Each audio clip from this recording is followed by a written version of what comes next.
Hi friends, എല്ലാ പേർക്കും ഷീബാസ് കിച്ചണിലേക്ക് സ്വാഗതം.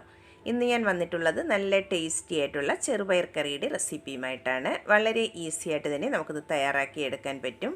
പുട്ടിൻ്റെ കൂടെയും ചോറിൻ്റെ കൂടെയും ചപ്പാത്തിയുടെ കൂടെയൊക്കെ കഴിക്കാൻ പറ്റിയ നല്ല ടേസ്റ്റി ആയിട്ടുള്ള കറിയാണ്. എല്ലാ പേരും ഒന്ന് ട്രൈ ചെയ്ത് നോക്കണം. എന്നിട്ട് ഫീഡ്ബാക്ക് അറിയിക്കാൻ മറക്കരുത്. വീഡിയോ ഇഷ്ടമാകുന്നെങ്കിൽ ഒന്ന് ലൈക്ക് ചെയ്തും കൂടെ സപ്പോർട്ടും കൂടെ ചെയ്യണേ. എന്നാൽ നമുക്ക് ഈ ടേസ്റ്റി ആയിട്ടുള്ള കറി എങ്ങനെയാണ് തയ്യാറാക്കുന്നതെന്ന് നോക്കിയിട്ട് വരാം. അതിനായി ആദ്യം ഞാനിവിടെ ഒരു കുക്കർ എടുത്തിട്ടുണ്ട്. അതിലേക്ക് നമുക്ക് 1/2 കപ്പ് ചെറുപയർ ഞാനിവിടെ ഓവർനൈറ്റ് ഒന്ന് കുതിർത്തിയെടുത്തിട്ടുള്ളതാണ്. അതിൻ്റെ വെള്ളമെല്ലാം ഒന്ന് മാറ്റിയതിന് ശേഷം നമുക്കത് കുക്കറിലേക്ക് ഇട്ട് കൊടുക്കാം. അതിൻ്റെ കൂടെ തന്നെ ഒരു പകുതി തക്കാളി ഒന്ന് കട്ട് ചെയ്തെടുത്തിട്ടുണ്ട്, അതും കൂടെ ചേർത്ത് കൊടുക്കാം. ഇനി ചേർത്ത് കൊടുക്കുന്നത് വെളുത്തുള്ളിയാണ്. ഒരു 4-5 കഷ്ണം വെളുത്തുള്ളിയും 3 പച്ചമുളകും കൂടെ ചേർത്ത് കൊടുക്കാം. ഇനി ഇതിലേക്ക് ഒരു 1/4 ടീസ്പൂൺ മഞ്ഞൾപ്പൊടിയും ആവശ്യത്തിനുള്ള ഉപ്പും കൂടെ ചേർത്ത് കൊടുക്കാം. എന്നിട്ട് ഇതിലേക്ക് വേകാൻ ആവശ്യമായിട്ടുള്ള വെള്ളവും കൂടെ ഒഴിച്ചു കൊടുക്കാം. ഞാനിവിടെ ഇതിലേക്ക് 1/2 കപ്പ് വെള്ളമാണ് ഇതിലേക്ക് ഒഴിച്ചു കൊടുക്കുന്നത്. വെള്ളം ഒഴിച്ചതിന് ശേഷം അടച്ചു വെച്ചിട്ട് നമുക്കൊരു 4 വിസിൽ വരുന്നത് വരെ ഇതൊന്ന് വേവിച്ചിട്ട് എടുക്കാം. കുതിർത്ത പയറായതുകൊണ്ട് ഒരു 4 വിസിൽ മതിയാകും, അല്ലെങ്കിൽ ഒരു 5-6 വിസിൽ കേൾപ്പിച്ചെടുക്കേണ്ടതാണ്. ഇതിവിടെ ഒരു 4 വിസിൽ കേട്ടതിന് ശേഷം പ്രഷറെല്ലാം പോയതിന് ശേഷം നമുക്ക് അടപ്പൊന്ന് തുറന്ന് നോക്കാം.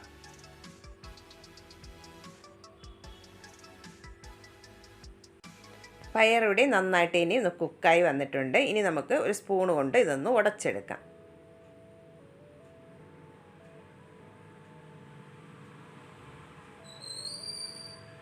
ഇതിവിടെ ചെറുതായിട്ടൊന്ന് ഉടച്ചെടുത്തിട്ടുണ്ട്. ഇനി നമുക്കിതൊന്ന് മാറ്റി വയ്ക്കാം. ഇനി നമുക്ക് ഒരു പാൻ സ്റ്റൗവിലേക്ക് വെച്ചതിന് ശേഷം അതൊന്ന് ചൂടായി വരുമ്പോൾ അതിലേക്ക് 1.5 ടേബിൾ സ്പൂൺ വെളിച്ചെണ്ണ ഒഴിച്ചു കൊടുക്കാം. വെളിച്ചെണ്ണ നന്നായിട്ട് ഇനി ചൂടായി വന്നതിന് ശേഷം 1 ടീസ്പൂൺ കടുക് ചേർത്ത് കൊടുക്കാം. കടുക് നന്നായിട്ട് ഇനി ഒന്ന് പൊട്ടി വന്നതിന് ശേഷം കുറച്ച് കറിവേപ്പിലയും 2-4 വറ്റൽമുളകും ഒന്ന് കട്ട് ചെയ്തെടുത്തിട്ടുണ്ട്, അതും കൂടെ ചേർത്ത് കൊടുക്കാം.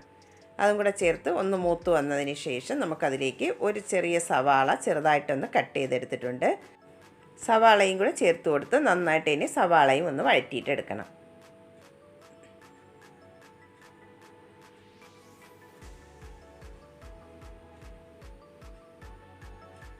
സവാള ഇവിടെ ഒന്ന് വഴന്ന് വന്നിട്ടുണ്ട്. ഇത്രയും മതിയാകും. ഇനി നമുക്കിതിലേക്ക് ചേർത്ത് കൊടുക്കേണ്ടത് 1/4 ടീസ്പൂൺ ചെറിയ ജീരകമാണ്, അതും കൂടെ ചേർത്ത് കൊടുക്കാം. അതിൻ്റെ കൂടെ തന്നെ ഒരു 1/4 ടീസ്പൂൺ മഞ്ഞൾപ്പൊടിയും 1/2 ടീസ്പൂൺ കാശ്മീരി ചില്ലി പൗഡറും കൂടെ ചേർത്ത് കൊടുക്കാം. എന്നിട്ട് നമുക്ക് ഈ പൊടികളുടെ പച്ച ടേസ്റ്റ് മാറുന്നത് വരെ ഒന്ന് വഴറ്റിയിട്ടെടുക്കണം. ഇതിവിടെ പൊടികളുടെ പച്ച ടേസ്റ്റൊക്കെ ഒന്ന് മാറി വന്നിട്ടുണ്ട്. ഇത്രയും മതിയാകും. ഇനി നമുക്കിതിലേക്ക് നേരത്തെ റെഡിയാക്കി വെച്ചിട്ടുള്ള പയർ ഇതിലേക്ക് ചേർത്ത് കൊടുക്കാം. ഇനി നമുക്ക് ഗ്രേവി എത്രയാണ് വേണ്ടത് അതനുസരിച്ച് വെള്ളം ചേർത്ത് കൊടുക്കാവുന്നതാണ്. ഞാനിവിടെ ഇതിലേക്ക് 1 കപ്പ് വെള്ളവും കൂടെ ചേർത്ത് കൊടുക്കുന്നുണ്ട്. ഈ സമയം ഉപ്പ് ആവശ്യമുണ്ടെങ്കിൽ ചേർത്ത് കൊടുക്കാവുന്നതാണ്. എന്നിട്ട് ഒന്ന് തിളപ്പിച്ചെടുത്താൽ നല്ല ടേസ്റ്റി ആയിട്ടുള്ള ചെറുപയർ കറി ഇവിടെ റെഡി ആയിട്ടുണ്ട്. എല്ലാ പേരും ഒന്ന് ട്രൈ ചെയ്ത് നോക്കണം. വീഡിയോ ഇഷ്ടമാകുന്നെങ്കിൽ ഒന്ന് ലൈക്ക് ചെയ്യാനും സബ്സ്ക്രൈബ് ചെയ്ത് സപ്പോർട്ട് ചെയ്യാനും മറക്കരുതേ. പുതിയൊരു വീഡിയോയുമായി കാണുന്നതുവരെ താങ്ക്സ് ഫോർ വാച്ചിങ്.